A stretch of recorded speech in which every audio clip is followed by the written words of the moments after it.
We love it, baby. Take all the sound. Yes, sir. Flight Sports TV.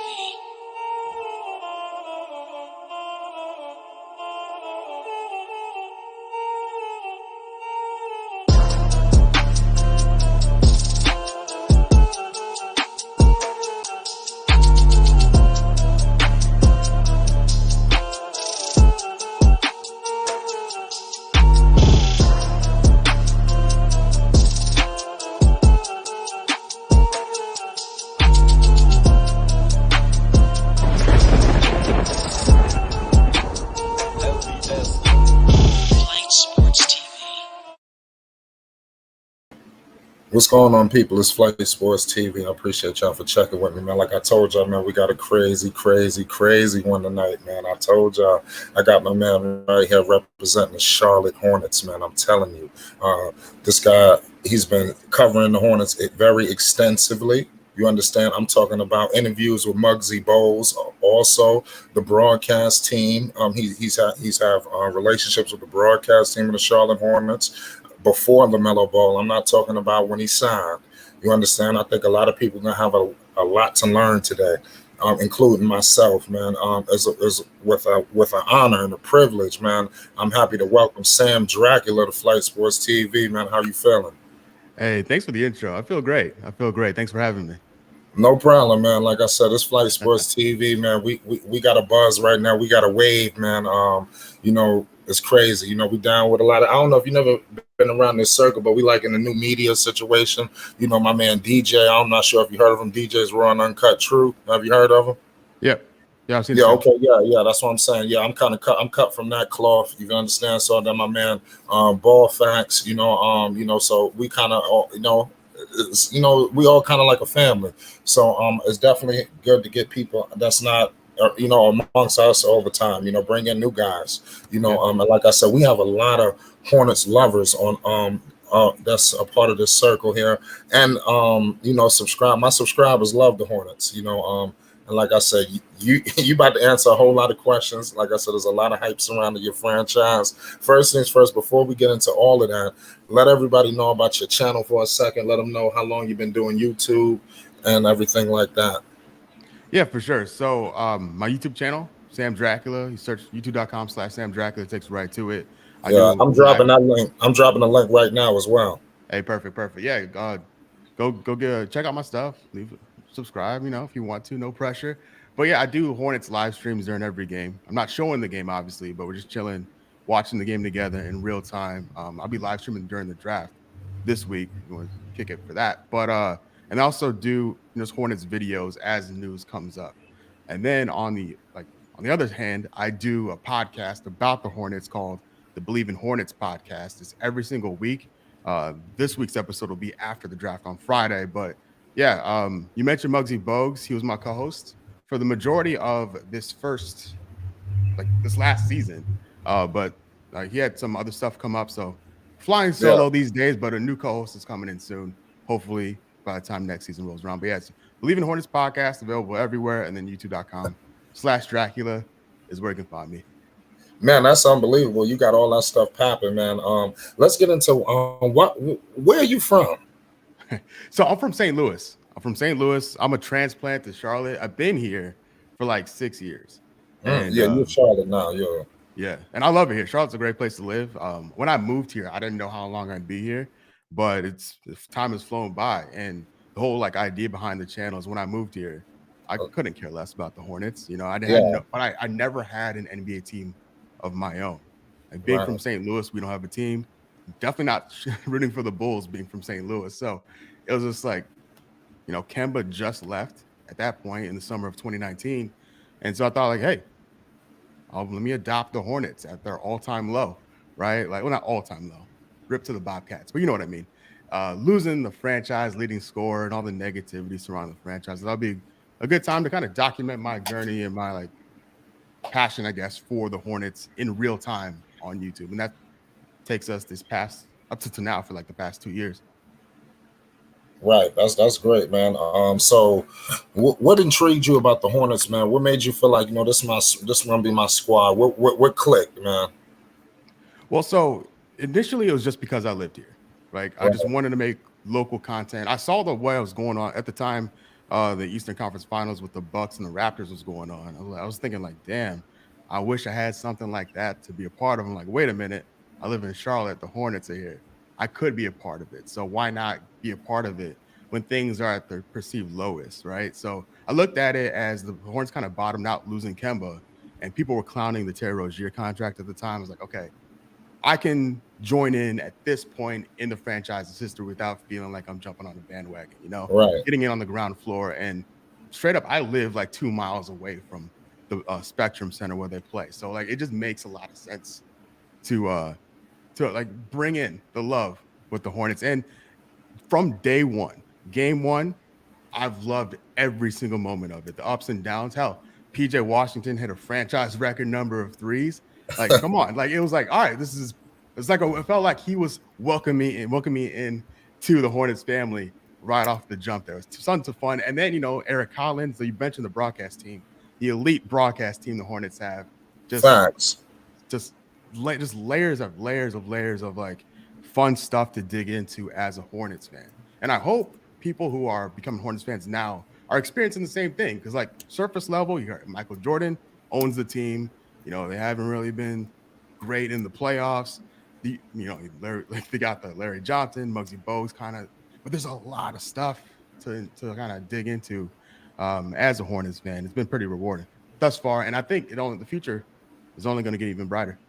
Wow, speaking about the future, this future is unbelievable. Let's fast forward. Kemba's out of there. Yep. What's your thoughts when you guys got the number 3 overall pick as of recently? What were you thinking? Were you thinking LaMelo Ball? Were you thinking Wiseman, Edwards? What was the thoughts as a Hornets fan? Take me through your mind. So going back to the lottery, I think the Hornets had the 8th or 9th best odds to get the number 1 overall pick. So top 3 was never in my mind. And then I think when the Knicks popped up and the Hornets jumped up to the top 4, I was like, yo, okay. This is a pleasant surprise, right? And then when they got into the top 3, I was like, oh, even better. The Hornets can't mess this up. What Wiseman, Edwards, LaMelo, any one of them would have helped the Hornets last year, right? Maybe not Wiseman in retrospect because he got hurt, but you know what I mean? Like my mindset was the Timberwolves going to take whoever they take, the Warriors going to take whoever they take, and the Hornets will take whoever's left. Don't overthink it. Just get who you want. Like the best guy available at that time. And I was pretty confident it would be one of those 3 guys. And it's worked out pretty well because I think if they did the draft over again, there may be a homer here, but LaMelo goes 1 overall. So he's rookie of the year for a reason in that. So I'm pretty happy with how things shook out for the Hornets on draft night last year. Yeah. So okay, we get LaMelo Ball. What would take me through? Could you have even imagined this, man? Goddamn, nobody could have thought of this. What I'm most impressed about is how comfortable he was out there. Like he belonged out there at 19, playing with guys who he didn't really have a chance to play a lot with previously. Because remember, there's no summer league. It was abbreviated training camp. There, at certain points in the season, the team was training over Zoom because of COVID protocols and things like that. And then speaking of COVID protocols, guys weren't able to practice as much or as long as they would like. So it was a lot of weird stuff going on. So for LaMelo, from Melo, like day one to his injury, just off the charts excitement. I thought his shooting was way better than I expected. The rebounding was top notch for his position. His activity on defense was super impressive.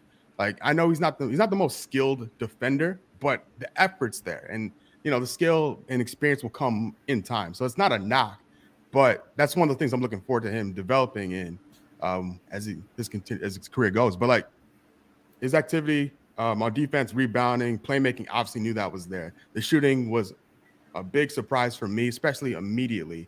And how I'm always able to build chemistry with everybody off the rip. His buddy Miles Bridges, they came in the game when LaMelo was coming off the bench.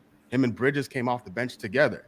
And when those 2 guys touched the floor around the 6-minute mark of the first quarter, you could feel it through your TV screen, the energy shift when those boys were on the floor. Like it was a lot of fun. And then it had me wonder, like, yo, why aren't these guys starting or playing more. And then we got it eventually. But hey, like, and then the injury. Well, I don't want to fast forward too ahead. So No, we gotta get there. We gotta get there. Okay, yeah, But yeah. like I said, man, this is unbelievable. LaMelo Ball, Rookie of the Year. The man is just a damn that global icon. I mean, it just fell in the laps of Michael Jordan. What's your thoughts on this roster? That the way like how it was constructed to start LaMelo off. How he came off the bench. Some guys in my audience, these guys is very like is decisive. Some people didn't like the way he was coming off the bench. Some people felt he should have started. Me personally, I like the way it was done because it led to real growth and development for LaMelo. He didn't just get thrown into the fire. He was able to get little touches here and there and then finally hit the ground rolling. So what's your thoughts on LaMelo coming off the bench? Do you feel like that was a good move or that was a horrible move on their part? Talk to us. Yeah, so if I'm Borrego and my job's on the line, I want. Oh, we gotta get to Borrego. Yeah, we'll get to that. Yeah, continue. But like, if I'm making the coaching decisions, I'm gonna lean on my veterans or guys who I rocked with last year, and I want to protect the future of the franchise in the process. Like LaMelo, knowing what we know now, I don't think his confidence would ever be like damaged or shattered or anything like that. But imagine he goes out there and the people are killing him for like no points in his first game, whatever. Imagine if he had 3 or 4 games in a row like that, being the starter, and then having to take him out the rotation in favor of someone else. So like, I think that meant that play of avoiding that type of damage to his development makes sense to me, especially because Devontae and Terry built a good chemistry from last year and carrying that over in this year. And having Melo and Bridges teaming up off the bench really worked as well. So I get it. What sucks is that we'll never know what the real plan was for LaMelo to enter the starting lineup because it took Devontae and Terry getting hurt for LaMelo to start. And I don't know, like if those guys never got hurt, I don't know when we would have seen LaMelo start. It's a weird one. It's almost like alternate timeline things. We'll never know what the real plan is for him to hit the starting 5. Right. Do you feel like because that's still how he got in the starting 5 because it was an injury. Yeah. Do you feel like he would have eventually got in the lineup or he would have rode the bench all season long? What do you think? Yeah, I think he would have gotten the 5. I think Devontae was kind of destined to be the 6th, 7th man eventually, if not this year, then next year if he comes back. And just like I look at Devontae and what he brings and look, Devontae's best skill and LaMelo's best skill, Devontae being shooting and LaMelo being playmaking. I would rather have that playmaking guy getting the majority of the minutes from my point guard position than a score first point guard. That'd be my take on it. But I think I want to hope that the plan was maybe second half of the season, LaMelo would be the starter, would be the mentality there. But we'll never know. Right. So fast forward the playing game. Obviously Gordon Hayward went down. The playing game. How do you feel like that went? And to me, like I said, Mr. Borrego, he's gonna be coming up a whole lot this conversation. But Borrego, it seemed like that offense was real stagnant. I didn't like the way it was going. It seemed like it was your turn, my turn. Okay, it's Rozier's turn coming down. Okay, now it's LaMelo's turn down. Okay, now it's time for my man Devontae Graham. It seemed like it was just a lost offensive system going on. It seemed like it was just a cluster. Do you remember that playing game? Because I watched it. Yes, I try to forget about it. It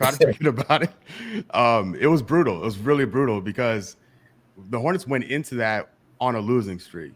It was very the Hornets lost Bridges because of COVID protocols. He barely came back. LaMelo wasn't 100%. Hayward wasn't back yet. Malik was kind of involved.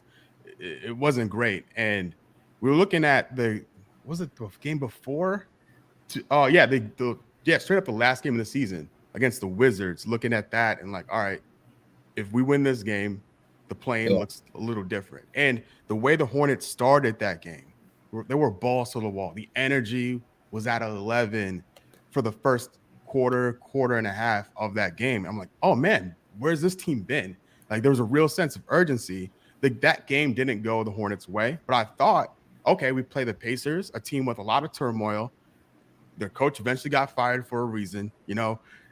No Miles Turner. I think Brogdon just came back, but that team was hurting as well. It was a winnable game, and they didn't come with the same energy they came in with the Wizards, what they did against the Wizards, and it was very frustrating to say the least. And I think about the end of season interviews that the players did. They had media availability, individual interviews for media, like over Zoom or something.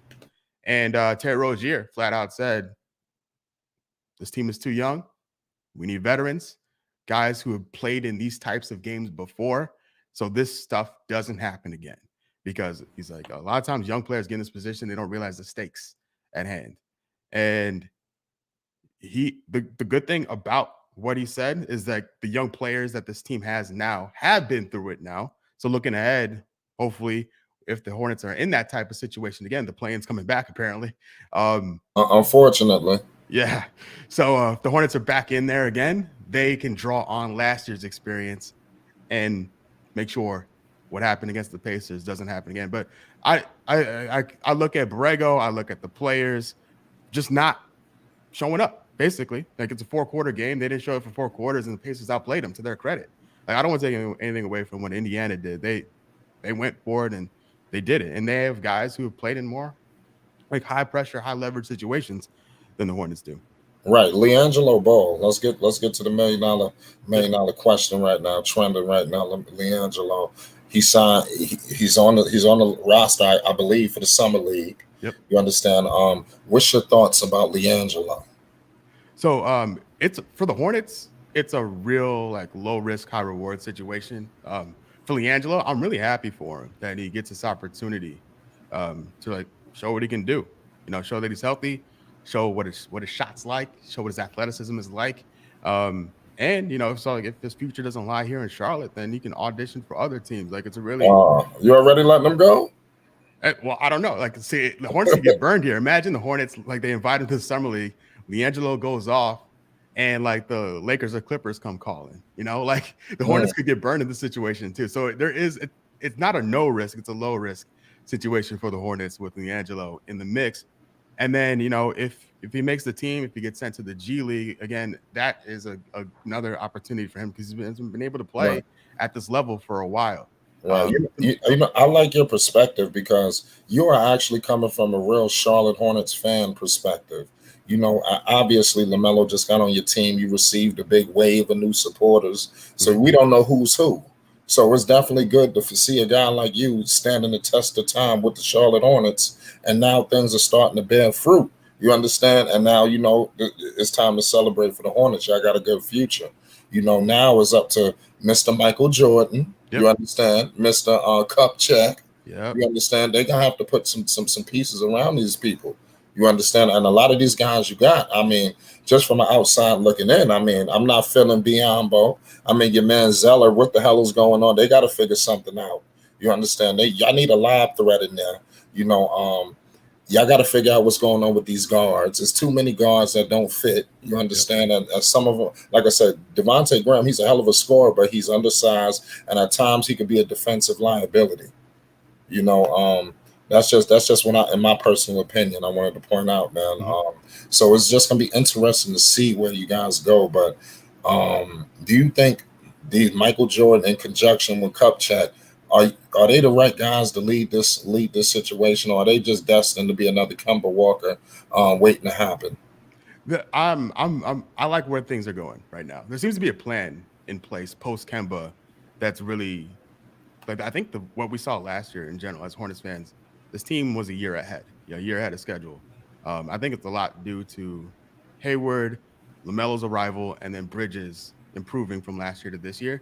Right. This team is still very much a 500 team, an 8 seed at best.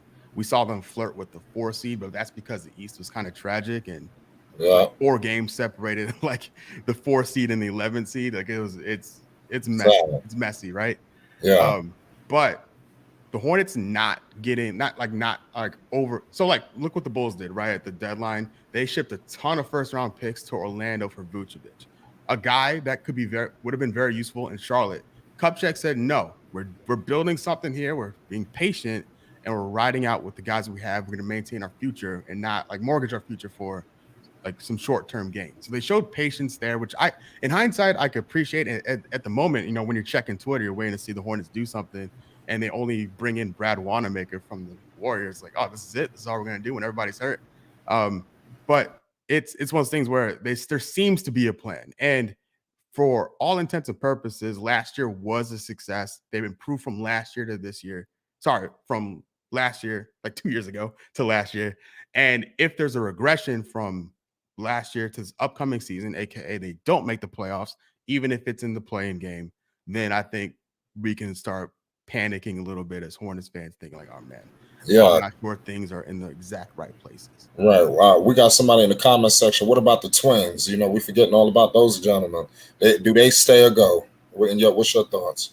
So I think I don't think they need to leave per se. If this is a tricky one. I'm okay with them being on the roster. I have no beef with the Twins.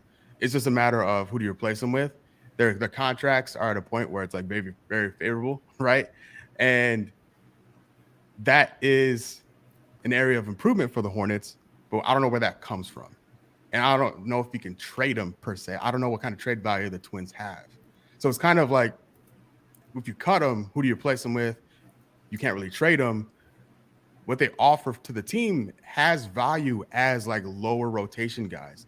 Where the Hornets can find themselves in trouble is when if Hayward's hurt or like Jalen McDaniels is out of the mix or like Miles is in play, Caleb or Cody gets lifted into the starting five. That can be a little iffy, especially for extended periods of time. Like the Twins in short bursts, I think are good role players, but it becomes a little like where we need to improve the depth in the roster. And when you look at the Twins, like in a way, that's LiAngelo's competition. Like those spots in the rotation on the Charlotte Hornets, that would be what LiAngelo needs to like target in on and getting those guys minutes, at least initially, and then over time, if he clicks and everything's working right, maybe he can rise up in the rotation. But like those roster spots, I don't know where the Hornets can replace what the Twins can offer right now, unless they just go nuts. Right. So I got $1 million question for you right here. And this is a great one for me.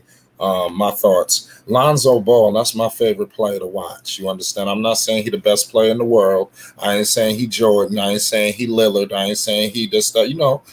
That's my favorite player to watch. Every night I watch Lonzo, I'm living and dying on what he doing. You understand? I'm here to talk about it, good, bad, or ugly. Yeah. There's a situation. We hear the speculation. Lonzo Ball to Charlotte. You got LaMelo. You got LiAngelo. What do you think is the likelihood of the Charlotte Hornets acquiring Lonzo Ball in a matter of a couple of days? So a lot of things need to happen for the Hornets, and it's an advantageous time for the Hornets to bring in Lonzo, like theoretically, because they don't need Lonzo now. I say that because Malik, Devontae, restricted free agents. Terry Rozier is an unrestricted free agent at the end of next year. So next summer, the Hornets can be really desperate to bring in a secondary guard, right? A two guard, a guy to play along LaMelo. They're not desperate now, so they can kind of like hang back and see how the market kind of shakes out just in general. When it comes to Lonzo with his restricted free agency, that's gonna be really tricky. That with offer sheets and matching, it becomes tough. The Bulls were heavy after him. Like they seem very eager to get him. I think he'd be very great in Chicago with Levine and Vooch. In Charlotte, I think it'd be good. All right. In two things can be true, right? I think LaMelo Ball would be good for Charlotte. That's one thing that's true. And the other thing that's true is the Charlotte Hornets don't need Lonzo Ball. Did I say Lonzo the first time? You're right. It's crazy. I'm right along with you because a lot of people in this team here, my guys, man, they are ready to live and die with Lonzo going to the Hornets. They putting it all on the line. It'll be great. It'll be really fun. Yeah, it's nothing that needs to happen right now, at least. Yeah, y'all need other positions to fill. Mm-hmm. Yeah, like I need a center, I need a backup small forward, and a knockdown shooter. Like Lonzo can fit some of those roles, like in the positionless basketball world we're living in now. But Lonzo's not defending the rim. He's not. So I need that to be the top priority for the Charlotte Hornets this off season before we look at those guys. But as far as like great narratives, like it doesn't get much better than Lonzo and LaMelo teaming up and LiAngelo potentially in one city. Oh man, could you imagine? Could you imagine? And I'm telling you, I'm flying out. I know everybody. I know we got a couple of 50 million of us. We all gonna be flying out. Your city is gonna be Hollywood.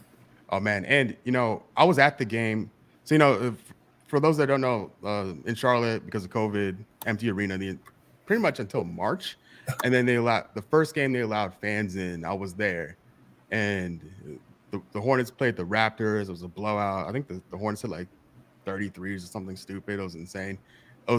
That place lost its mind every single time LaMelo touched the ball.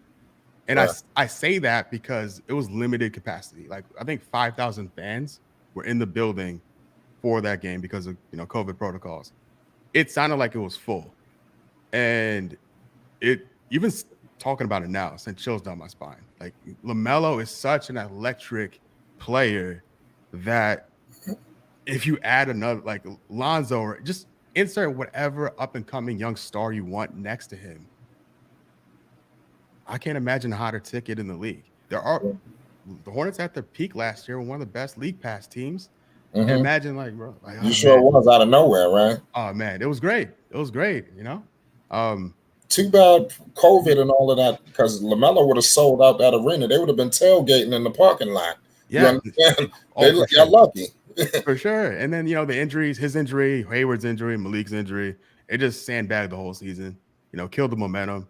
And it was pretty brutal to see the highs of highs and then watch the team fall and fall to the point where there's no way we're worse than 8. And then we fell to the 10 seed after being at the 4th seed a few months prior. It was bad. Well, the Knicks, we end up falling to that 4th seed, thank God. I'm a Knicks fan, but I'm a Knicks fan, but I'm a Lonzo fan. So wherever Lonzo go, that's where I'm going. I believe the Knicks, we coming in like a thief in the night for Lonzo Ball.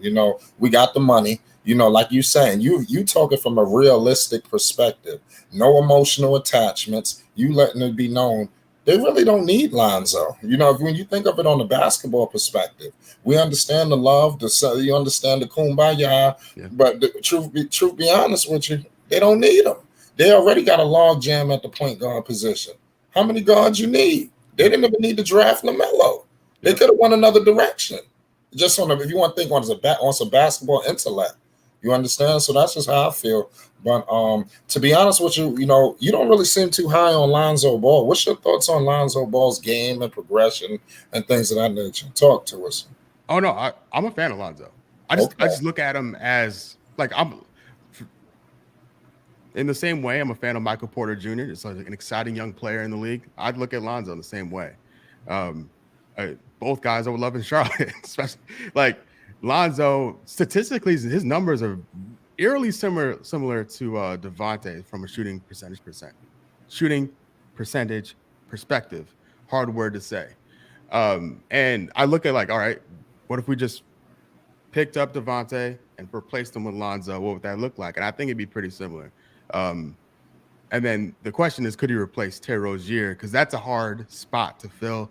Terry Rozier is one of the most I'm in my homer bag here, but Terry Rozier is one of the most underappreciated guards in the league, You're absolutely right. I told people, because everybody ride the LaMelo train, Terry Rozier was the emotional leader of that team.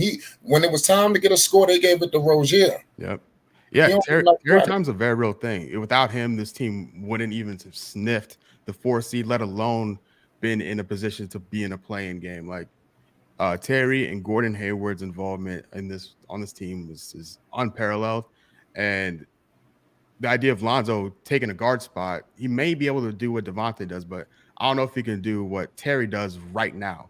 And long term, he's younger than Terry, but playing with his brother could be a whole different ball game, something that we've never seen before in the NBA. So there's that that X factor that's hard to ignore, and no one should ignore it. And I look at it what's Lonzo, 23, 26? Yes, absolute 23. Who says when he's 2-3 years from now, You can't be in Charlotte then. There's no rush. I'd be psyched for it. The Hornets need talent at all levels, and you brought up Michael Jordan earlier, and the real key, is Michael Jordan willing to go into the luxury tax to keep players here? Right. The team has been drafting very well. They've been finding gems in the second round for the past 2 to 3 seasons. Those guys are going to, like Devontae, for instance, they're going to come up. The bill's going to come due on those guys. And then what do you do with them? Do you flip them for more assets? Start that rookie cycle over again with future draft picks? Do you double down and bring in another young star? Like, a lot of those things are kind of left to be determined. And the worst thing to think about as a Hornets fan is watch these guys that we draft leave.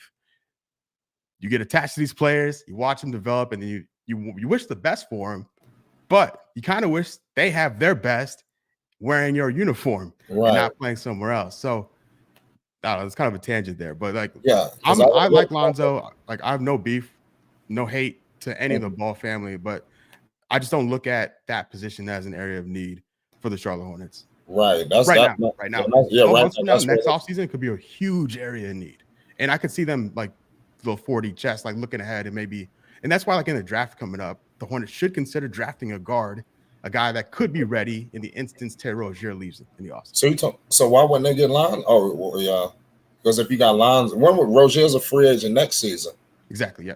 Next season. Right. Okay. So they have one more year with Terry. So do you think internally, what are the chances? Do you think the Hornets are even looking at Lonzo? Or what's going on around the Hornets situation? Do you hear anything, any smoke around that?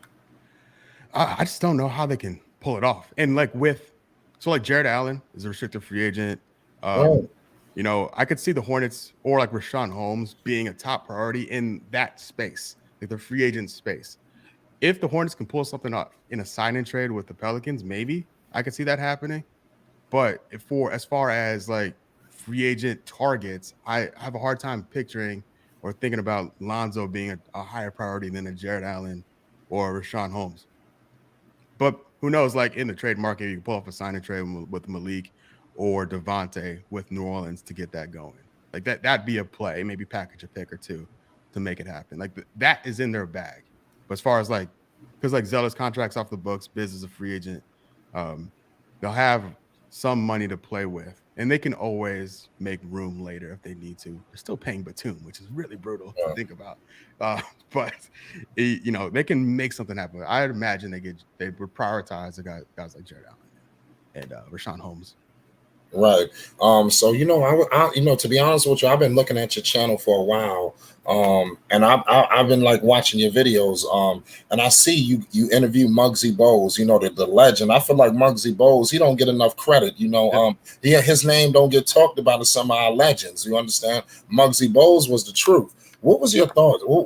Take us through. What was it like sitting down with Muggsy Bogues and politicking? Let us know. Talk to us. Oh man, it was very surreal. Like when you start a Zoom meeting and it's like, so-and-so would like to enter your Zoom meeting. Right. Seeing Muggsy Bogues wants to enter your Zoom meeting never got old. It was so weird. And when I click admit, and his face pops up, he is the nicest, coolest, kindest individual I've ever met in my entire life. Like, he had no reason to be as nice or as cool as he was. But he was, and I'll forever love him for it, And, he loves basketball.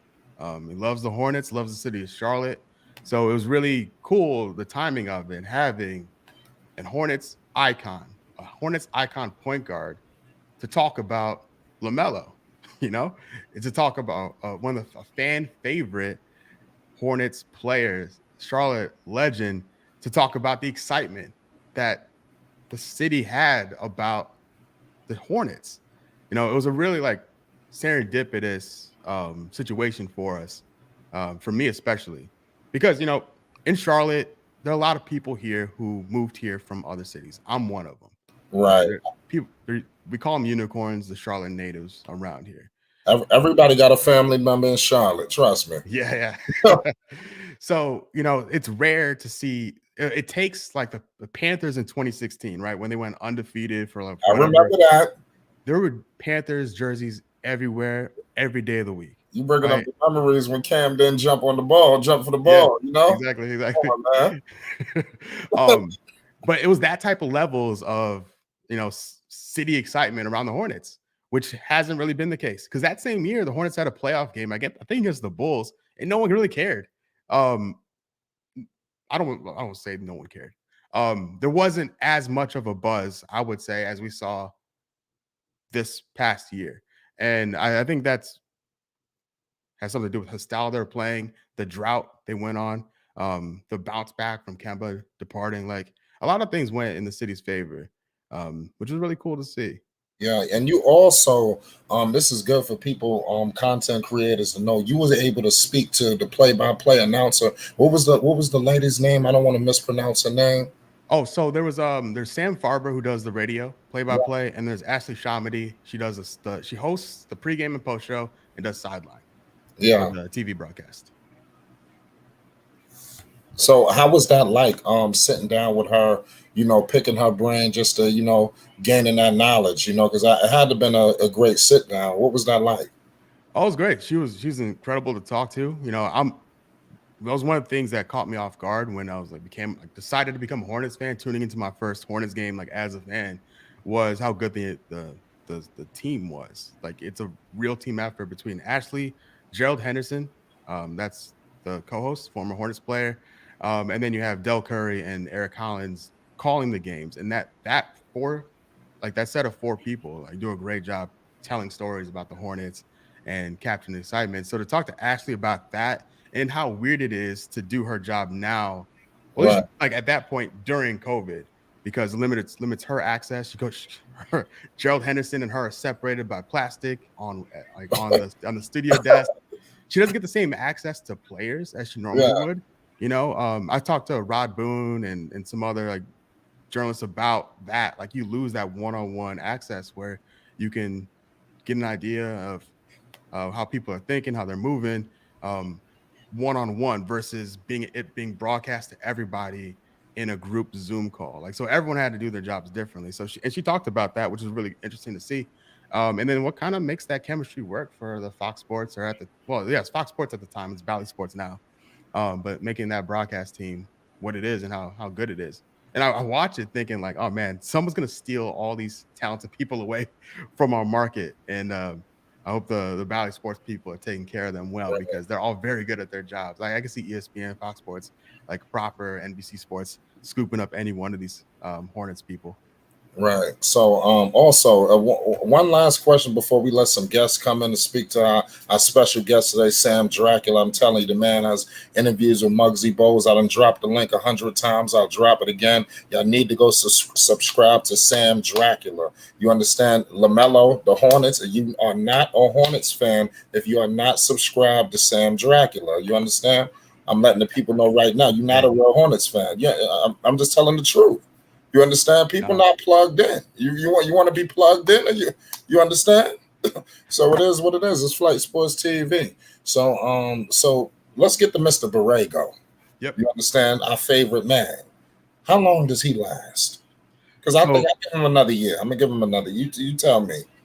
And so his contract's up after this year. Yeah, so I'm calling it. He needs to make the playoffs. That's it. If he doesn't make the playoffs, I think he's out. Kupchak hinted at it last year, last offseason, especially when you spend 120 million on Hayward. You don't do that without the intent on making the playoffs. Kupchak said it 2 days ago, or just maybe last week, and when he had his media availability. This team needs to make the playoffs. Right. And it's pretty cut and dry. There's no escaping that. The team could go on and have a lot of minor victories, moral victories, but you got to be playing. Right. So I don't know if that counts to playing. I don't know if that counts or not. If he finishes in 10 seed, I don't know if that counts. But there's going to be a tough conversation to be had at that point. Right. So you giving him this year? Or you think he's getting an extension? I mean, you going that far? So it'll be a weird one, right? The Hornets could, like LiAngelo, the Hornets could play themselves here because Borrego is still, I think, a very good coach. And if he another team could take him away if the Hornets don't extend him, like let's say by the All-Star break or something like that, because he could ride out the year and just walk to another franchise if they have an opening. We see guys, move over for less. So I think he gets 4 months, give him to the All-Star break, see how things are going.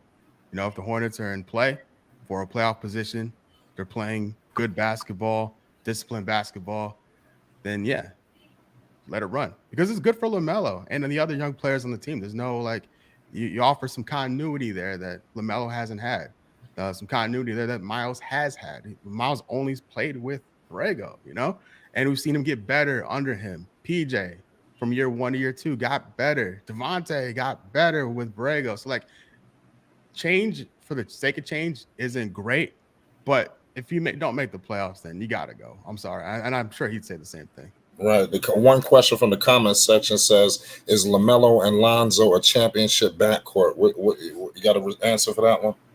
Yeah, it could be, but who else is on the floor? And that needs to be addressed first, So that's why I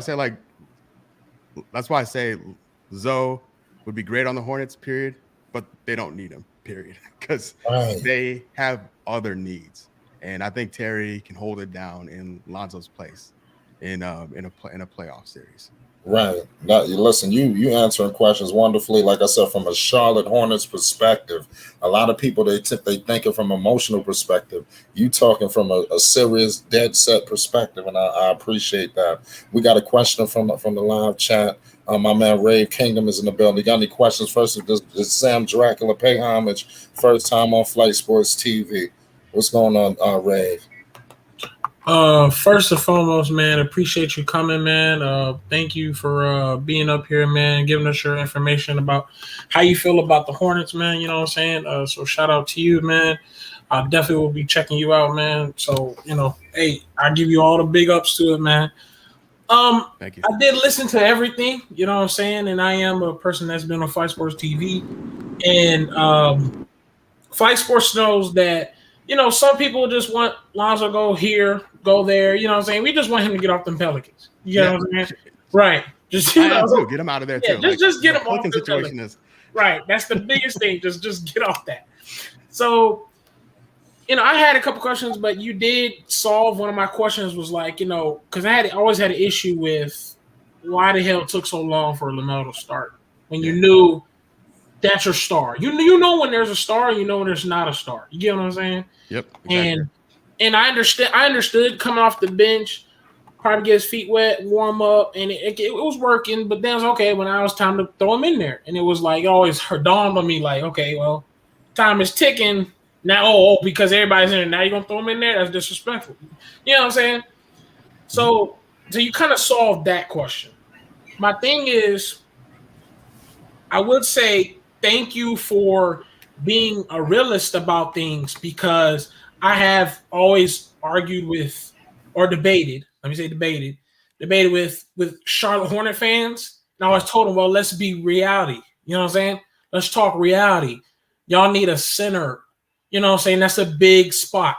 Yep. Yeah, you got to spend money on creating that depth on that team, on that roster. Some moves got to be made. And, the Hornets no, this is it. Nah, we get all three ball brothers. This is it. You know what I'm saying?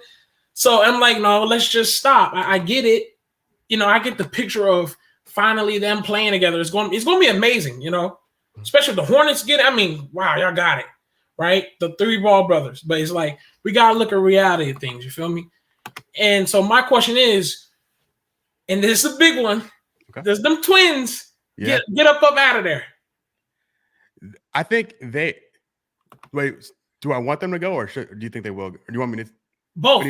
Should they get up out of there, and do you feel if they should go out of there? So I'm gonna say it like this. I think I want to separate the twins. All right. Okay. Cody Martin, he's number 11. He's more defensive. I think that is more useful. His value defensively is more useful than what Caleb offers offensively, and that's more his bag. And as a spot up shooter, as a in the fast break, he's effective there. But there are times where Caleb tries to like orchestrate the offense, and it's like, all right, what are we doing here? Yeah, exactly. So get him out of here. In that respect, I would I wouldn't be eager to get rid of both of them just because Cody is the better defender. So I'd rather keep him and bring in a different bench offensive facilitator or a different bench shooter, like a guy who specializes in shooting or a guy that specializes in playmaking for those minutes. Because Cody, we've seen him step up in a good way when Hayward was out injured. As a guy who kind of knows his role as a role player on the team. He's not going to try to orchestrate the offense like Caleb might, and he can step up. He's not afraid to defend the other team's best player. So I can buy more into Cody Martin than Caleb Martin. That makes sense. Okay, well, we got more questions. Athletic one, what's going on? Better yet, hold on, Athletic. The Pope was in here first. The Pope, you here? Hey, yo, what's going on, fellas? How y'all doing tonight? We got Sam Dracula in the building. I'm telling you, Sam Dracula. If you're not subscribed to his channel, something is seriously wrong with you. If you're not a Charlotte Hornets fan, if you're not subscribed to Sam Dracula, I done dropped the link 100 times. I will drop it again. It's Flight Sports TV. The Pope, what's going on? Yeah, Sam Dracula, man. Shout out to you, Flight. Shout out to you, most definitely. Now, I heard you say that they don't need Lonzo Ball, which is you 100% correct. I mean, you got LaMelo Ball, and you can build a whole lot of different pieces around him that they'll be successful. But ain't nothing like having Lonzo Ball over there. And I know you said they need their necessities as a center, looking at Jared Allen, so on and so forth. You can do a sign and deal trade with him.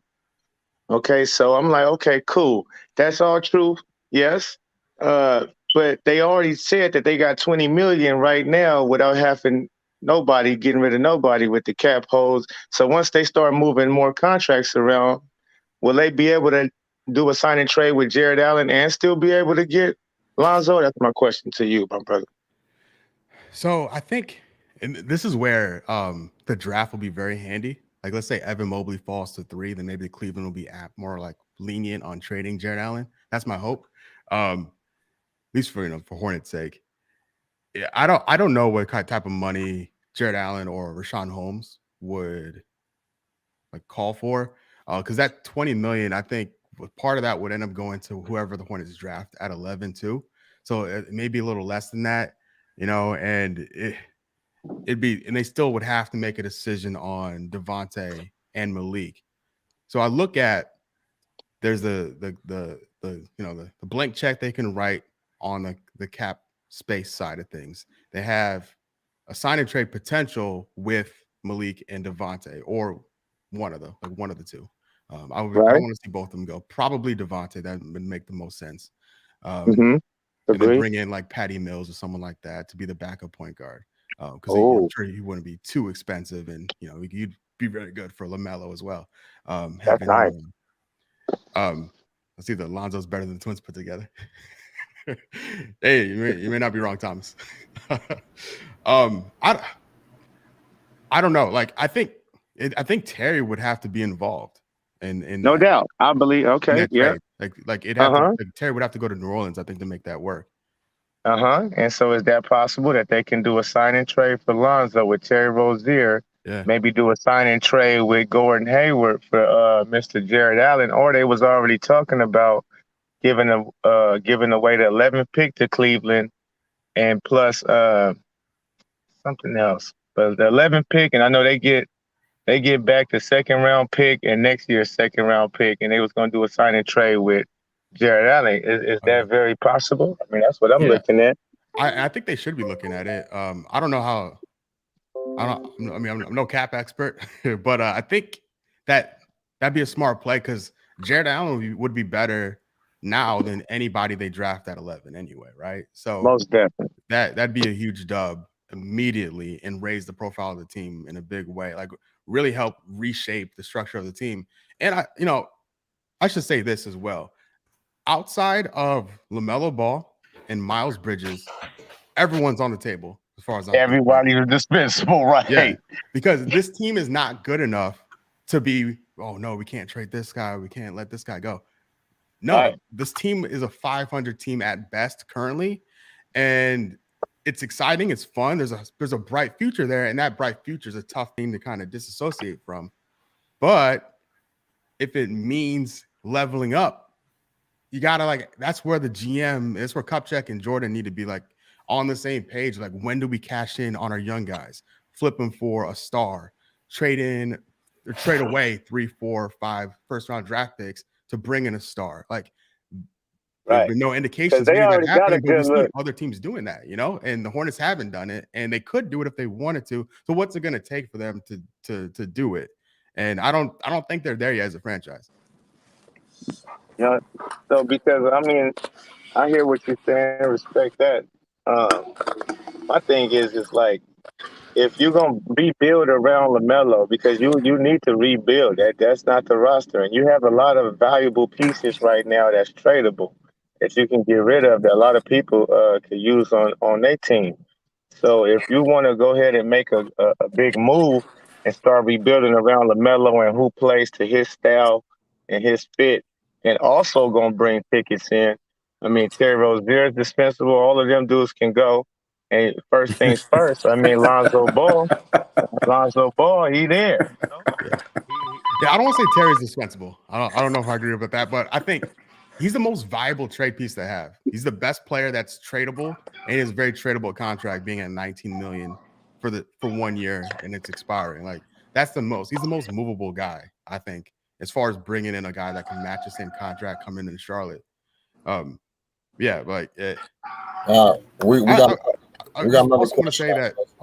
I just want to say that that Bridges in his post season media time said, yeah, this team needs to get better, obviously, but he feels good about the team's chances if they run it back. Running it back as is, maybe not, but adding 1 or 2 pieces, aka a center.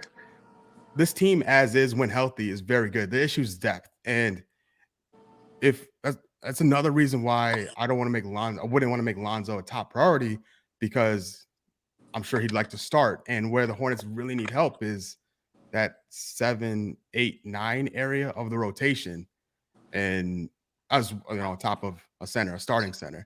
So there's some smaller pieces that need to be played in before you look at like a big player like Lonzo.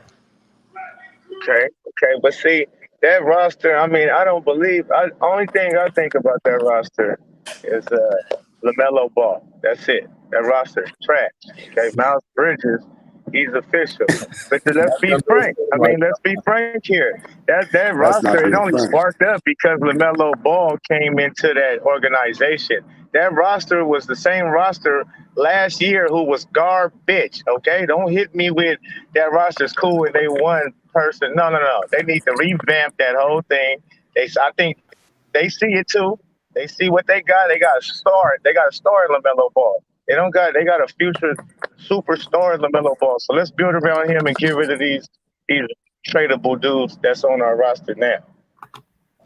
Yeah, man, a great question. We got Because you're not gonna beat no 70s. we got the athletic. Athletic, what's good? Hey, what's up? How y'all doing? Doing well. Good. You see the emotion about the Charlotte. You see that? Yeah, I'll See tell you. my guys, I was just about to say, they get too. emotional This is about the They it. say, I'm trying to tell you, man, they want the best. They want Lonzo. Hey, my question is, since you're in, you have the inside scoop. Tell these guys, I want to know, and put us on game that the intricacies, how hard it's going to be for Jello just to crack that summer league squad. It's like people say, oh, he's just going to start and average 20. It doesn't work that way. And I just kind of want you to explain to them how that situation is going to kind of work. Yeah. So his competence, like, so as far as like making like the ultimate goal, like of him making. Yes. Just take us through that process and let guys, kind of open up those guys' eyes. Like, I don't want to put too much pressure on the kid. I want the kid to make the team and play. And like you said, the most important spots is that 7, 8, 9. Yep. That's awesome. That's where he can fit and kind of carve out his niche, right? Exactly. Yeah. So if I'm talking to LiAngelo, I'm telling him he needs to prove to the Hornets that he's better than the following players. All right, it's gonna sound a little crazy because if you don't follow the Hornets, then you're not gonna know who these guys are. But Grant Riller, Let us know about let us know about each player, what they bring to the table. yeah. So these are all guards, right? His competition, guys, he needs to be better than to take their spot on the roster. So I'm removing Terry Rozier, Malik Monk, Devontae Graham, and LaMelo. Obviously, like that's unrealistic to expect him to outplay those guys, right? So then you're looking at the Twins. You're looking at Grant Riller, who's a second-round pick last year. The Hornets didn't see a lot from him. You know, he's a second-round pick. So he's a two-way player anyway. I don't know if he's on the roster next year anyway. Brad Wanamaker, another guard who probably won't be on the team next year. So that's kind of two potential spots, areas where LiAngelo can slide in. Right. Nate, oh, sorry. I said right, go ahead. Nate Darling is a shooter, a 6'6" guard that was brought in as a rookie last year. These are bottom of the rotation guys that LiAngelo would have to outplay. So the main ones, Grant Riller, Brad Wanamaker, Nate Darling, and then the Twins, like we talked about before. All very doable if what we've seen from LiAngelo pans out in the summer league. You know, if his ankle's healthy. These are scorers. With the exception of Grant Riller, he's a traditional point guard. So his position on the roster may be like cocooned, I guess, insulated from potentially LiAngelo signing, but that's the area of the rotation looking at. And the mold, the precedent is kind of set with Milwaukee when Giannis and Thanasis, right? Right. Like, look at his minutes, and if you really back your young superstar, how much is it going to hurt? Right. Having his little brother around, or his older brother, excuse me, in this case, taking up a 10-11 spot, So I think it'd be great for LiAngelo to get some run, show what he can do. And then, selfishly, Greensboro is 90 minutes from where I am. Like, I would love to drive to Greensboro to watch him play for the Swarm. It'd be great for the channel, great for the content, really fun to watch, especially in that environment, and see what he can do. And then if he comes in and, can offer someone gets foul trouble, get some run, kind of like we see from Thanasis in Right. So if I read into that, what your GM said, as he got a really good shot because he said he has to beat out 4 other players. So if I take from what you just said, those 4 players you just mentioned are probably the 4 guys. Yeah, pretty much. Yeah. Okay. Some guys will just kind of fall off because of whatever, but like because of Griller, I just combined his name. Grant Riller, Nate Darling will probably be in the G League too. They'll be playing on the same. Most likely, they're in the same like level, being second-round picks from last year or undrafted player from last year. So, yeah, and the competition is pretty laid out right in front of LiAngelo. It's just up to him to prove. Oh, it's game time for him then. So he got a shot to really get some minutes. That's awesome, brother. Yeah, that's what I wanted to hear. Perfect. And it's really cool that he's spending time with Devontae and Malik and LaMelo and here in Charlotte too. Building that rapport, like building that chemistry. It sucks though because we don't know if Malik or Devontae will be on the team next year. So maybe for nothing. But at the very least, he's showing that interest, that dedication to make the team. All right, one more question, man. You from San Diego? No. I'm from St. Louis. All right. I have the SD because Sam Dracula has it. Okay, for sure. I'm from San Diego, so I was just wondering. You got that Dookie Brown. I respect the Padres. Okay. We got another question from my man DZ in the building. We got another guy. The DZ was good. Hey, what's good, brother? Yeah, man. We got Sam Dracula in the building for the first time ever, man. You got to homage, man. I'm telling you, you've been covering the Charlotte Hornets before. Listen, when we get primetime guests like this, we got to pay homage. And I gotta pay homage, man. Shout out to you, Sam. Subscribe to Sam Dracula right now. Yeah, man. I've been subscribed to your channel for a bit, so respect you what you do, man. Oh, thank you. I appreciate it. One thing I was wondering, because I want to get your opinion on this. So, what were the Hornets thinking when they took that bad contract for Gordon Hayward? Like when they brought him to the team, why would you take such a contract? I get it. It's a veteran leadership on the team, but wouldn't you rather get another veteran, on that team, instead of taking a back contract like Gordon Hayward? Because that I think puts the team in the tricky position. Yeah, and the timing of it was tough because the Hornets just got out they bought out Batum. They just got off the crazy Biz contract. MKG and Marvin Williams were finally off the books. Like things Yeah, were salary cap wise, things were looking good for the Hornets. And with yeah, honestly, if I'm being honest with you, full disclosure, when there was heavy rumors about Hayward going to the Pacers, I was relieved, yeah, and I yeah, thought like, okay, in spotty injury history, plus the Hornets would have to pay him a lot of money to get him to come here. mm, And they paid him a lot of money and he came here. So after thinking about it some more, um, the contract is tough. It is tough, but no contract is unmovable. If things go south, we saw John Wall and Russell Westbrook and Chris Paul, all these monster contracts get yeah, traded at some point. It's going to cost you picks to do it. You're gonna have to pay a team and draft picks to take on that money. But if things go south, there is an out. If yeah, things go well, the Hornets have a guy who is an all-star hmm, and a veteran. At the time, 30, the oldest player on the team. So which is a very useful thing. With all these guys in their early 20s, having a 30-year-old player hmm, is important. Like he's the vet on the squad. yeah, Somehow he's older than Bismack Biyombo, unbelievably, and Cody Zeller, unbelievably, right? yeah, Um, so that being said, plus he's really good.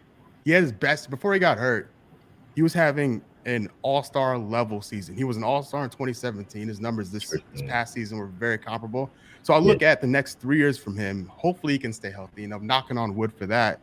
But he will be the leader of this team in the short term. LaMelo will take it from 5 years on, 6 years on, 7 years on. But not probably for 4 years from now. Hayward is the guy on this team. He's the best player on the team right now. hmm, And they'll flip eventually, but his involvement and his contributions to the team are unparalleled. And when he was lost, when they yeah, lost him with that injury, man, it was a real killer. Because as as good as like when LaMelo got hurt, Devontae could replace him. The Hornets yeah, don't have anyone to replace Gordon Hayward, so the money's a lot. It's a huge commitment. I believe in Hayward. I want to believe in Hayward. I think he'll be the one to hold yeah, it down in the short term, at least yeah, until it's time to pay LaMelo post his rookie deal. Because that's yeah. the timing of it too, right? That's When right. when Hayward's when his contract is up, that $30 million or thereabouts can slide over to LaMelo to keep him here. Yeah, I agree with you. It's just that my only the only thing with Gordon Hayward is that he's proven to be injury Yeah, prone, and when you need him in those big moments, trust he's a hell of a player when he plays for sure. But when you need him in these moments, just like at the end of the season when we needed him for the play-in and he wasn't there, yeah, I wish he was there because just imagine him that experience and the skill set that he brings on the team in those pivotal moments. I think we could be talking about the Charlotte Hornets differently right now. I mean, it was a good season. I will say, by all means, it was a good season. You guys exceeded expectations. I just feel like you guys you guys need a veteran that has a healthy season. And hopefully, he has a healthy seasons for the next at least 3 seasons while he is at his prime right now, because you want to get all the juice while you can from such a talented guy like that. exactly. And this is me Hmm. talking to myself about like the injury concerns. He Yeah, stepped on somebody's foot. He stepped on Miles Turner's foot and got hurt. Like that could happen to anybody. true. That's a fluky thing Hmm. versus like a habitual like recurring injury. That's right. So That's right. just because he stepped on his foot last year doesn't mean it can or can't happen again. Like That's what right. was that saying? Like probability has no memory. Like and that could happen to anybody. It's just a terrible timing that he went down as soon as with LaMelo and Malik at the same time. At the same time Exactly. season. It was so brutal to hearing that report that it's going to be cleared for the playoff game, like the actual playoff game. If they won it, it was like, are you kidding me? Couldn't make it a few more days. Like, oh man, For real. Exactly. Yeah. I guess that's the nature of the business. Yeah. It's what it is. Yeah. Yeah, We man. got another guest in here, my man, All Access Dex. I'm telling you, Sam, this is a powerful man. I'm trying to tell you right now, this man got connections that I'm telling you. All right. Yo, I ain't never gonna get into all the other ramifications. Listen, All Access Dex, we got Sam Dracula in the building. First time, pay homage. What's going on? Yes, sir, brother Sam. How you doing? I visit your channel several times, especially during the season when the Hornets was cooking, and you had some very good content. And I enjoyed the way you laid out your video because you was very objective and not subjective, especially being a Hornets fan. So shout out to you and shout out to Flight Sports TV for having you on at this glorious day. But I humbly disagree with the take on Jello. Okay. And the reason why I humbly disagree on the take on Jello because you kind of related it to the Antetokounmpos, where he basically got on with Milwaukee due to the fact of Giannis' play. How he played so strong and were a iconic figure on the Milwaukee team during their run prior to winning the championship. Now, one thing about Charlotte Hornets, they haven't never came into relevancy, quote unquote, from an NBA perspective, as far as a media and eyes on them outside of Charlotte.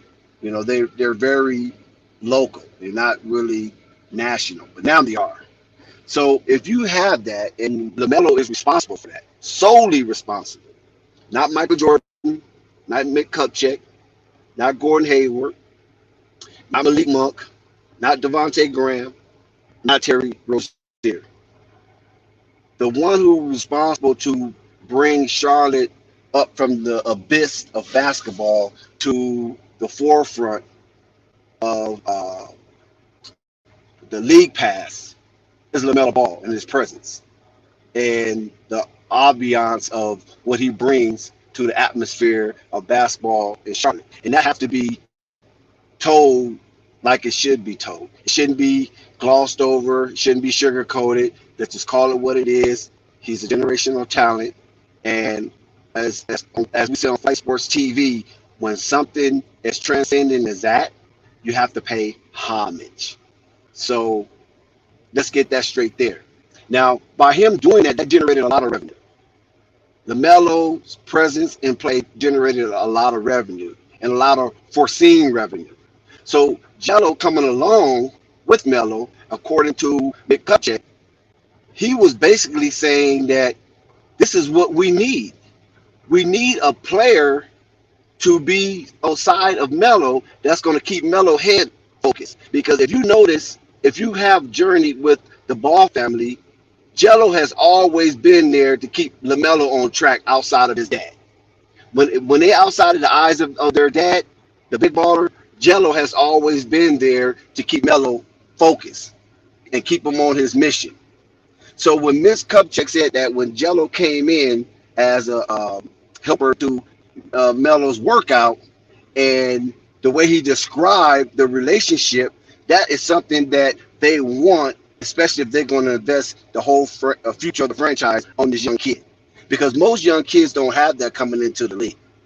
A mentor like that, and that mentor just happened to be his biological brother, who happened to be already real close, who happens to have been on a journey with that player, as that player been on a journey himself.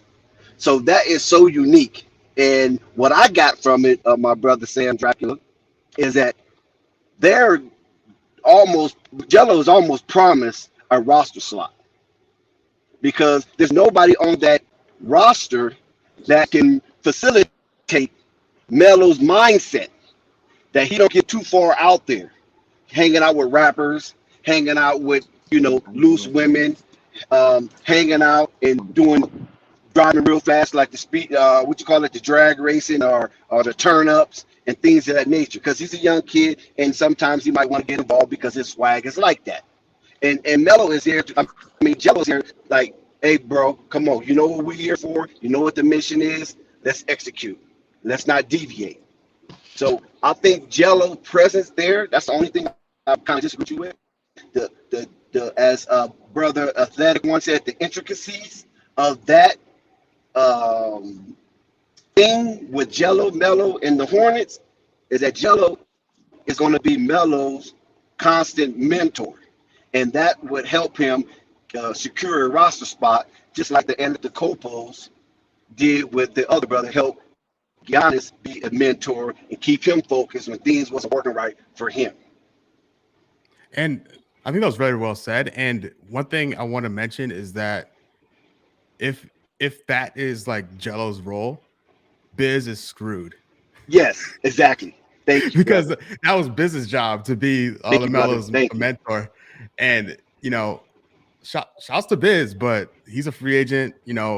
His contributions on the court don't really fit what you're looking for in an NBA center in 2021. So one of those like that saving like last grasp thing was all right. Him and LaMelo seemed to get along pretty well. But Biz, as good as they might have got along before, Biz can't talk to LaMelo like his brother can. Thank you. There's a different connection there. Yes, sir. Plus, there's a generational gap there as well beyond anything else. Like he's much older. It's like 9 years older than LaMelo is. But yeah, that's an interesting point. I ain't mad at it. Jello being that grounding piece to LaMelo as he continues to develop is very interesting. I'm here for it. And you know what, brother Sam? I would love for you to probably dig into that and maybe create some type of content, referring to that aspect of the relationship in the connection. That'd probably be really wonderful for your content on your channel. Okay, I'm making note right now. Yeah, we got my man T Sam in the building. Shout out to T Sam. This guy, he been supporting me since day one. Shout out to my man Sam Dracula taking notes. You can't never be you got to be humble out here, man. That's what's wrong with people. You never be too humble to pull out the pen and the pad. Trust me, I write notes and all kind of stuff, man. I be having ideas. I got to jot them down. I might forget. And I'm so in detail. If I miss a certain, it just throws everything off track. But shout out to T Sam. Go ahead, T. We got Sam Dracula. Pay homage. First time ever. You got to lay the red carpet out, T. Yeah, I'm enjoying the content, man. Respect out to Sam Dracula. To you, Flight, man. I'm enjoying this live stream. A lot of information going forth. I'm loving it. I just got one question. It's regarding to Jello. To Charlotte allowing Jello to come in and train with them and scrimmages and going to the camps or whatnot and potentially playing in the summer league. If things don't work out, and Melo probably had his heart set on Jello being there with him. If things don't work out with Jello and the Charlotte, and Jello just ends up moving on, going to the G League or going overseas or whatever, how does that affect Melo staying with Charlotte? So I think it just boils down to how it's handled. I guess if LaMelo feels his brother was slighted, because I look at it two ways. The Hornets have him under roster control for at least 4 years, probably longer. They can offer him more money than anybody else for more years at the end of that rookie deal. So there's some leverage there on the Hornets side if LiAngelo doesn't click and it doesn't work out here. It's rare for one guy to stay on the same team for the entirety of his career. Someday LaMelo will leave, and if it happens, best of luck to him. No hard feelings, But if it happens because of his brother being mistreated by the franchise, that'd be a tough one to swallow. I hope that's not the case. I generally hope that Jello clicks here, but I have a tough time seeing LaMelo demanding a trade because his brother didn't make the team. Yeah, If that the makes sense. reason I'm bringing this up because I figured that the reason I think somebody said it before, comparing the situation to the Bucks with Giannis and his brothers. Yeah. Um, where I kind of see Charlotte kind of can. And now, don't get me wrong. I want Jello to do fine over there.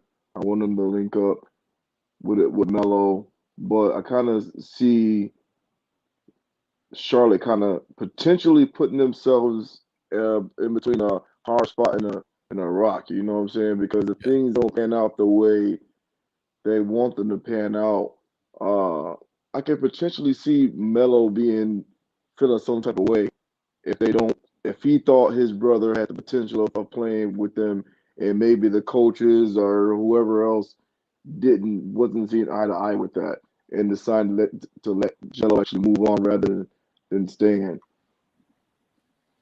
Yeah. So I kind of feel like it could rub some people the wrong way by that happening.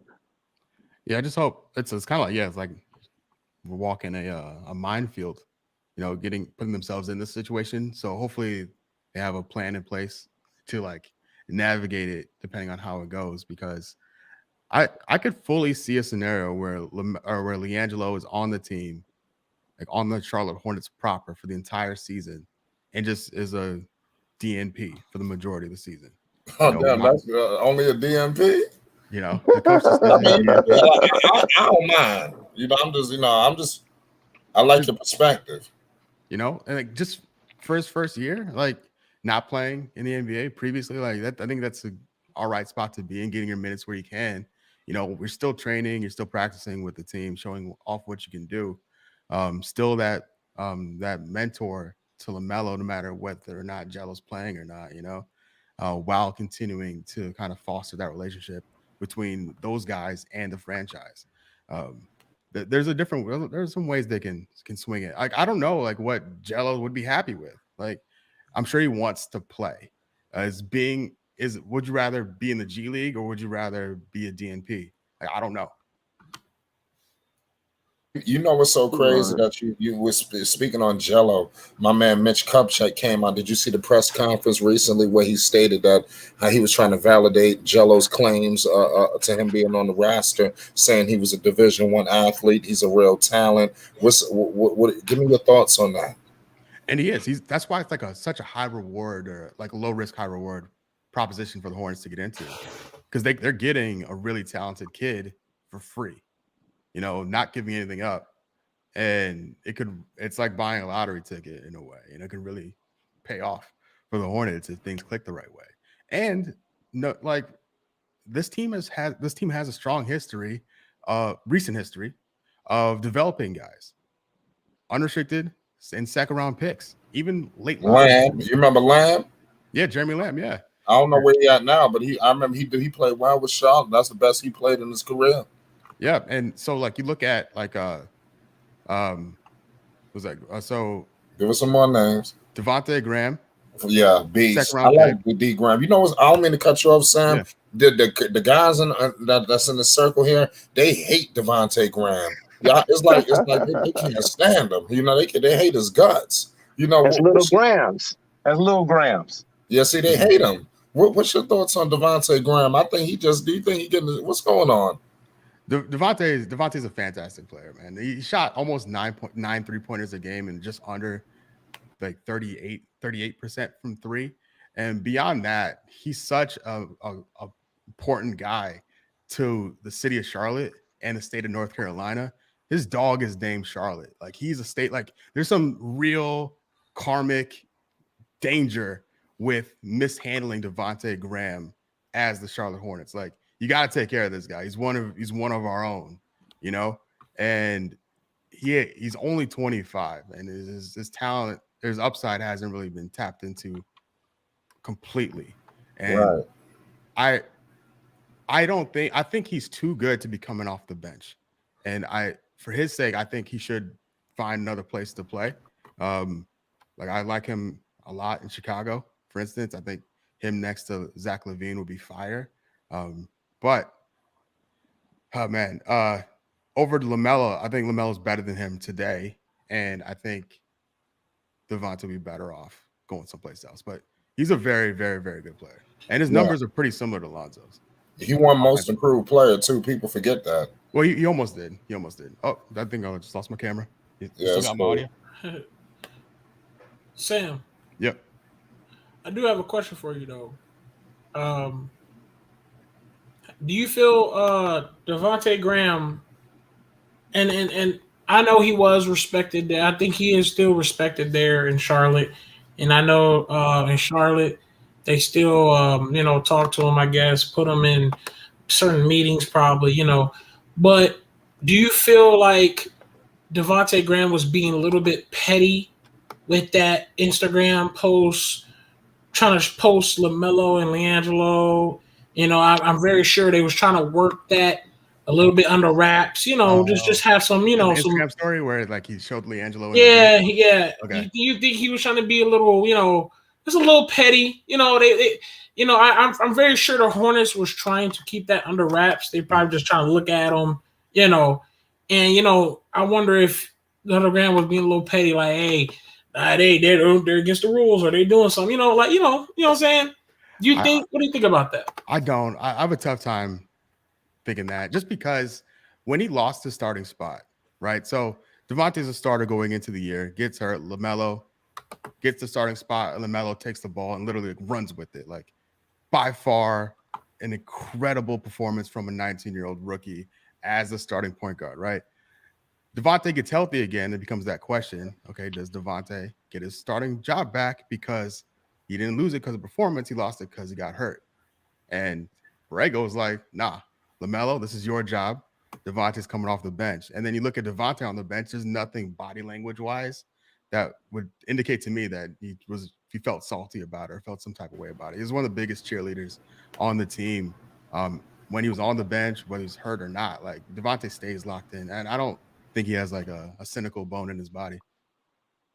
Well, we got a guy in the chat, my man Vern, Uncle Vern. He says, "What about the division in the team? Did you sense any division amongst some of the guys on the roster, particularly those guards?" Not really. Outside of Malik and Borrego, Malik wasn't playing much at all. He had a really rough 12 months leading into the season between his suspension. I think he lost someone close to him and his family. I believe he got COVID. I think it just had just bad stuff on top of bad stuff. And the season comes along and he's not playing. This is more negativity on top of negativity. And he spoke about his frustration to the local Charlotte paper about it, about him not playing. Like, homie would play 30 minutes and not play at all for 12 games and then come in for like 12 minutes and then not at all for 4 games. You can't get your footing as a pro, right? And so that was the only real like friction I picked up on. At least if someone picked up on something else, please inform me. But just that early Borrego, Malik Monk in the season friction I picked up on. I read about it. Right. Okay. Like I said, any more questions for my man Sam before we move on? Athletic, you got anything? I would just want to say thank you, man. Thank you for the knowledge. Thank you for the insider tips. And Flight, thank you, man. Flight, you stepping your game up every day, man. And I appreciate the hustle, brother. Big time. Right. I appreciate it. No problem, man. We're gonna keep trying to bring the content to the people, man. I believe this is the start of a wonderful relationship. Flight Sports TV, my man Sam Dracula. You know, I definitely got some guys for you to meet. Like I said, you haven't linked up with my man DJ? I haven't, no. Oh, man, see, we got to collaborate, man. This Flight Sports TV. We're going to be dangerous. Well, it's crazy. I mean, shout out Ball Facts. I mean, like I said, those are the guys. I just started my YouTube career 2 years ago. How about you? Same. 2019 is when I started, uploading regularly to my channel. Right, yeah, that's crazy. You got any advice for any upcoming YouTubers that's maybe not necessarily in the basketball field? We got rappers on here. We got all kind of people do different talents. Do you have any advice for people that might I gotta go up. Huh? I'm sorry about that. You heard me? My bad. We had an interruption. Oh, okay. Yeah, I heard you. Yeah, so no matter what you're creating or what you're interested in, like whatever you want to do what you want to do. Like, if you start off or try to seek out something in a field or a topic or like a subject matter that you're not passionate about, don't even bother because you're gonna get burnt out and get frustrated. It's not gonna be fun. And early on, even like it's gonna take a long while, right, before you can make money off what you want to do realistically, right? So you might as well have fun while you're doing it. And for that early period where it's a grind, you want to make sure you're doing something that you want to do. So I I did the Hornets because I'm passionate about the Hornets.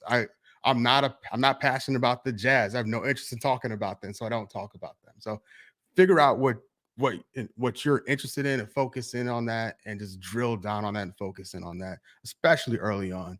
And then you can always mix it up later. But that'd be my advice because it's real easy to get burnt out on something that you're not getting paid from, you know? So Yeah, like I said, and also like for people, we got because as guys in all different stages. You got some guys start out with a channel, and maybe they put out a video or two. Maybe they feel like they didn't get the numbers that they feel like they feel like maybe they're ready to quit. I remember when I first started, I was getting 5 views, 7 views. I damn near thought it was a goal that I got to 10. I mean, so what's some of your thoughts that for people that's stuck in the mud, maybe their numbers are not correct and they ready to quit. You got any advice for people stuck in that situation? yeah, so it goes back to being passionate about what you're doing, what you're creating, because you'll find satisfaction in that. And then anything on top of that, you make something and someone enjoys it, then that's your fuel to keep going. Even if it's one person, like someone leaving a comment on something that you made is crazy. Just to think about that, right? Someone you never met saw something, watched something, listened to something, read something that you did and took the time out to leave you a comment about it is mad. So keep focused on what you want to do and know that if you are passionate and proud of what you're doing, it'll come back around. Like I had 40 subscribers after 1 year. Um, I looking back on that 1 year, I was uploading like once a month and the videos were kind of random. And then in year 2, I got more focused on what I was doing and I saw more growth and I focused in on what was working and what wasn't working while only doing the stuff that I wanted to do because I was doing it in my free time. It's not a job, but I treat it like a job in the same sense. So don't get frustrated by the numbers. Don't get bogged down by the haters. Like it's something that you're wanting to do. It's something you're passionate about, whether it's YouTube, music, writing, what have you. And just remember why you're doing it. That's the main thing. That's great, man. We had a wonderful discussion today, man. Like I said, it was an honor to have you, man. Like I said, we love you around here. It's Flight Sports TV, Sam Dracula. You got any shout outs before we get up out of here? Oh yeah. On Twitter, Sam Dracula, Instagram, Samuel Dracula. Keep it formal over there. Then the podcast, Believe in Hornets podcast, every single week, Spotify, Apple Podcasts, etc. Everywhere you can find that stuff. And then YouTube, obviously, youtube.com/Sam Dracula, live streaming during the draft, Hornets videos throughout the year, 12 months out of the year, always something to talk about with the Charlotte Hornets. NBA is a 12-month sport, thankfully, so there's always something to dig into. Right. Okay, man. We appreciate you, man. So, we're gonna love to get you back around. We got free agency happening. Yeah. I think something in the back of my mind is telling me the Hornets, something about to happen. I think we're gonna be talking sooner than we think. Hey, you understand? I'm here for it. Yeah. So, okay, man. Sam, appreciate you, Sam. It was a wonderful discussion. God bless you, man. And I wish the best of your channel, man. It's Flight Sports TV. We're gonna get up out of here, man. Thank you, Sam. Thank you. Anytime. No problem. Flight Sports.